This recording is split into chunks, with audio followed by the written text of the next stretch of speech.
After years of waiting, Killing Floor 3 is finally here. Tripwire built a strong reputation with Killing Floor 2, supporting it with free updates, maps, enemies and bosses. Expectations for this third entry have been understandably high. But now that it's here, does it live up to the hype, or does it stumble under the weight of its own ambition?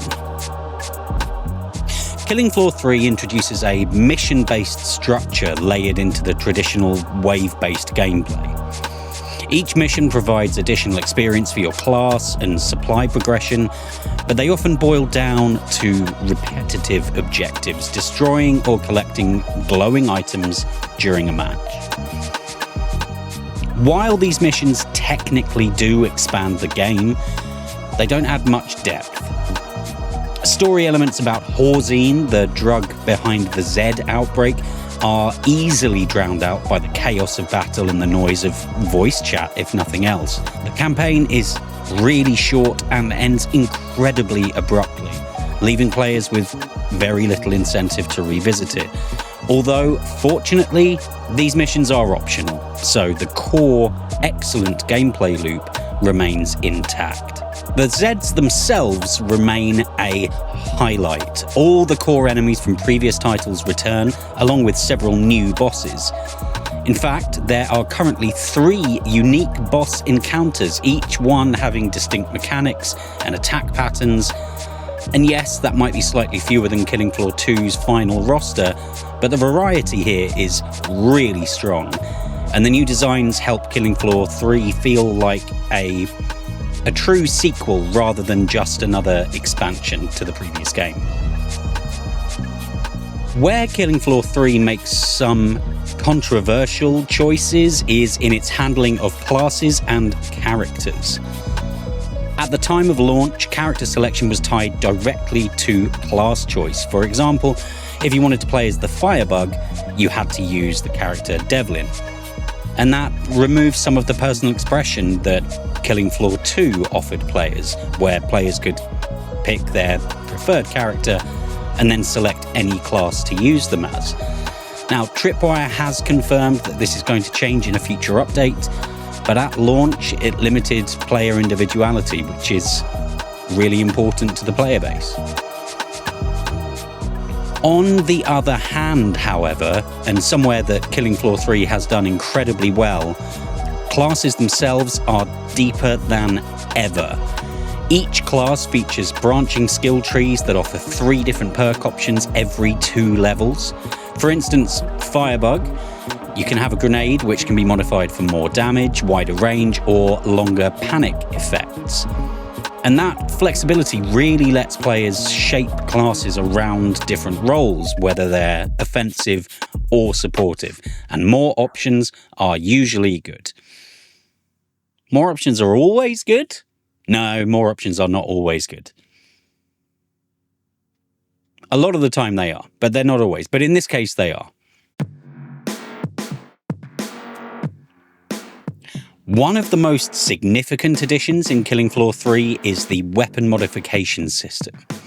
Materials that get dropped by defeated Zeds can be used to craft and upgrade weapon mods.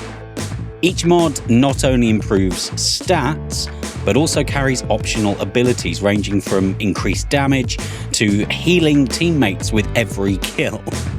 These kind of semi-randomized effects add variety and help players to create builds that feel unique to their playstyle. This system is one of the strongest reasons to keep playing, as finding and refining your ideal weapon loadout can become a proper long-term goal and a core part of your identity within the game. Unfortunately for the Game Tips reviewer, performance issues really undermined a lot of the experience, particularly on Steam Deck. At launch, there were a lot of crashes and soft locks, which made it difficult to even enter matches sometimes, with multiple loading screens included in that, increasing the frustration. While the game does reportedly run much more reliably on other platforms, these technical problems can cast a bit of a shadow over what should have been a smooth, cooperative experience. If you just want to jump in with your friends and kill some Zeds, You do need it to work. Don't take me back to the days of 2008 trying to figure out what NAT type everyone had to have to be able to play Black Ops 1 together. Yes, I am aging myself, and my phone is going off. Killing Floor 3 has clear potential. It's got a deeper class system, it has new bosses and weapon customization, which all make for really strong foundations. But for our reviewer, the lack of character flexibility, a short and really underwhelming story mode, and persistent stability issues held it back. For now, if you are a franchise fan and you've been enjoying Killing Floor 2 for years, that remains the more reliable experience. But Killing Floor 3 shows flashes of something really great. Pros: massive customization for weapons and class perks. Gameplay is a true evolution from previous entries in the series. Cons: unstable performance on the Steam Deck and multiple loading screens, and story mode that feels like filler instead of content meant to be enjoyed.